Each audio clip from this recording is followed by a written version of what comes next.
Welcome to Subarctic Life, where we're living it up north, where we get out and enjoy the great outdoors. We go camping and make fires.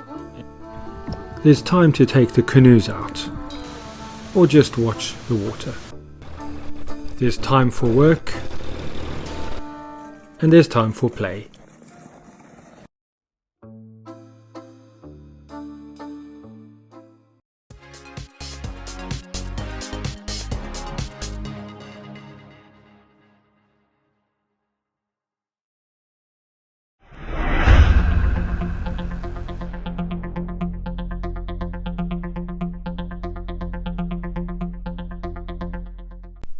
Once upon a time, I tried to make a camper.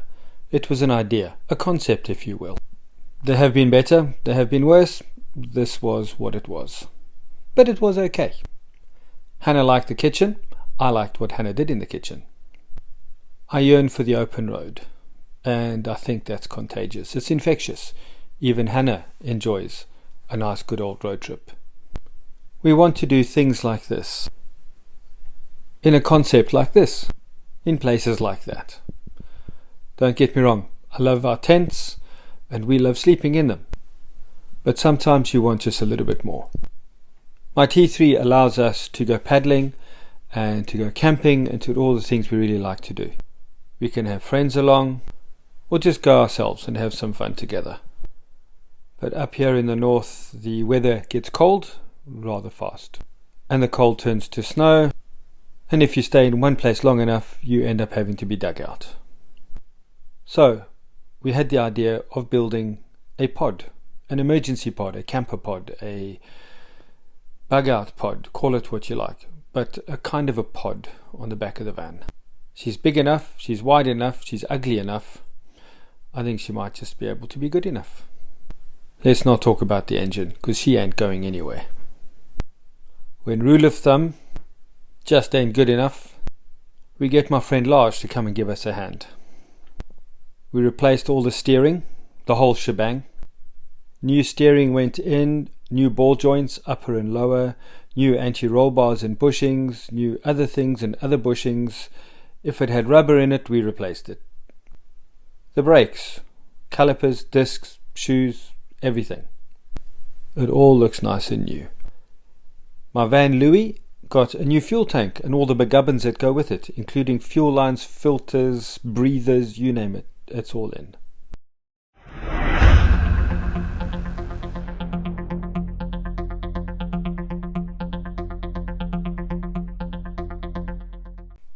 The pod project was born and I hadn't a clue what I was doing. But hey, why not? Let's give it a bash. We actually bought very little for the project. This is all scrap wood and leftovers from other things. We've replaced the back of the house and the side of the house, so there's some framing wood left over. The aluminium sheeting looks rough, and that's for a reason.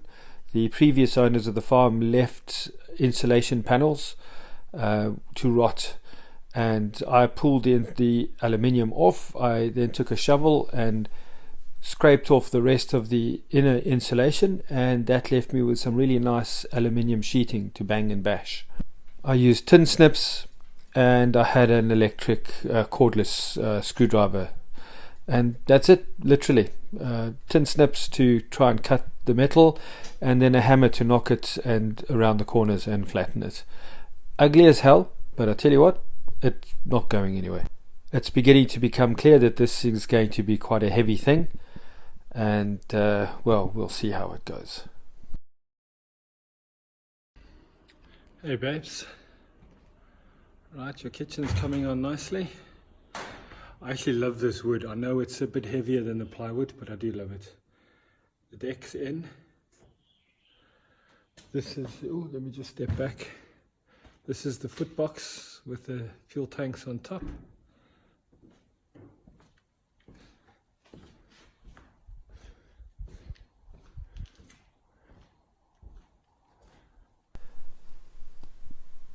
One thing we did buy are these little metal baskets for the kitchen. So yeah, that was an expense. But other than that, everything else we had already on the farm.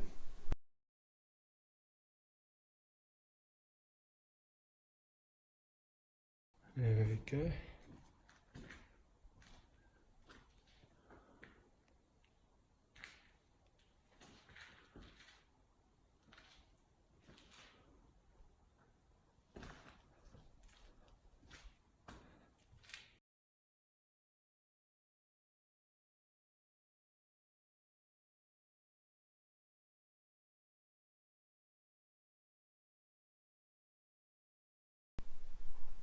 And now for the roof. We had some paper left over from the inside walls of the garage, so why not use it for the inside walls of the van?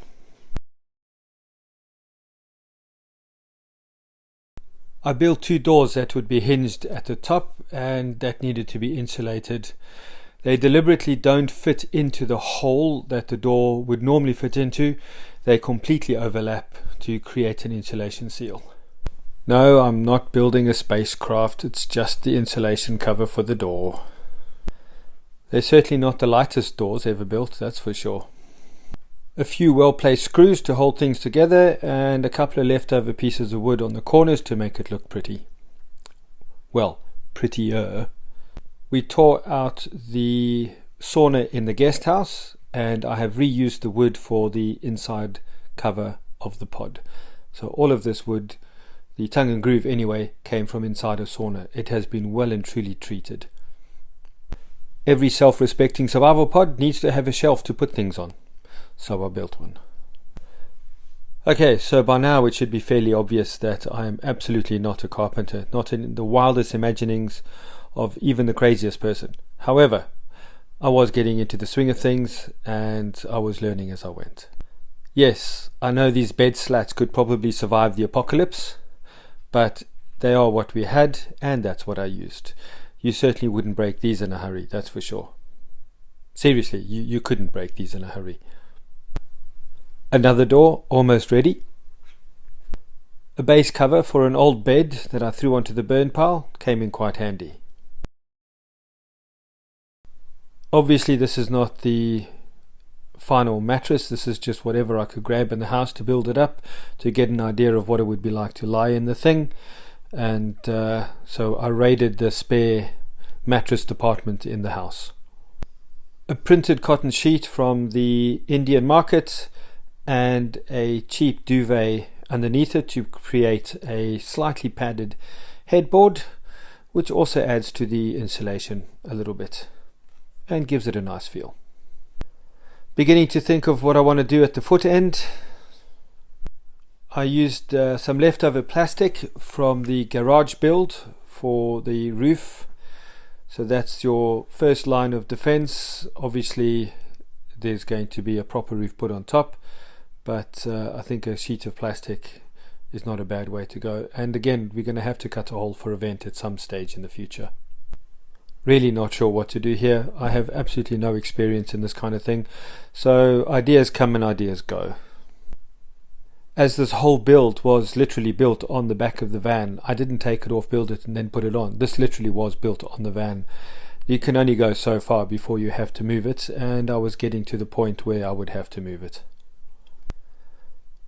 I tried to use this optic as an idea and lost a bottle of Jägermeister, so we'll have to go with a different idea. Kitchen's beginning to take shape and the jerry can's actually a bar. No self-respecting survival pod should be without a bar. The bedroom's coming on nicely. Well, the whole pod is literally a bedroom and a kitchen on the other side of the little wall, but it's beginning to take shape.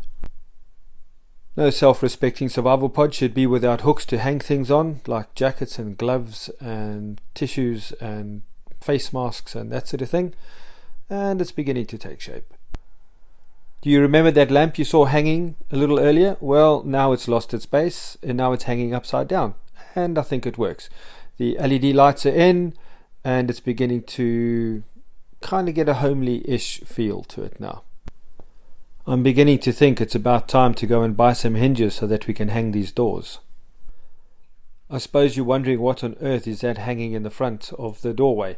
Well, it's a fleece folded in half, edges sewn up with a bungee cord running down the middle. And I've put a row of hooks on either side of the door. This way we can hang it at any height, in any shape or angle, and it gives us some privacy. It also blocks the wind, and it's an extra layer of insulation, especially if the door's open. And that's a close-up of the bungee and the little hooks. Those hooks that you use to hang a voile in a house window, and this way we can actually trap a lot of the air in if we need to. I thought it was a pretty good idea, actually. So the doors are on. Not really sure what to do next, but at least the doors are on.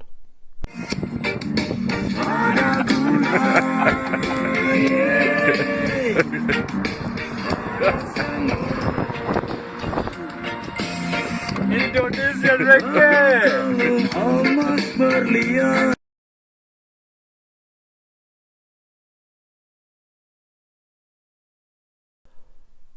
What kind of a pod would this be without some prayer flags? Doors are open, curtains are closed. I'm beginning to like this configuration.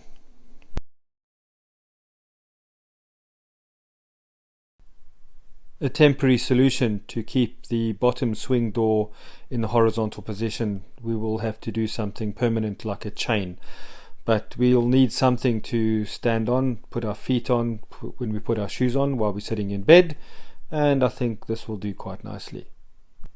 So, all closed, ready to go. It just needs a roof. However, there is a problem. This thing is heavy. It really is heavy. Way too heavy. Hannah's kitchen, ready for cooking. And yes, we have a bar. We have a nice bar. We have a pod bar. So I've made provision to hang things and clip things on, but we're not really there yet. I think we need some quick grab storage, so these little hanging baskets worked out quite well. Beanie hats, gloves, cell phones, whatever, just something that you need to grab quickly. 5 of those and that's a deal.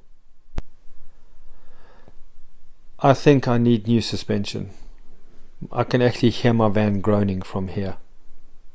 Go!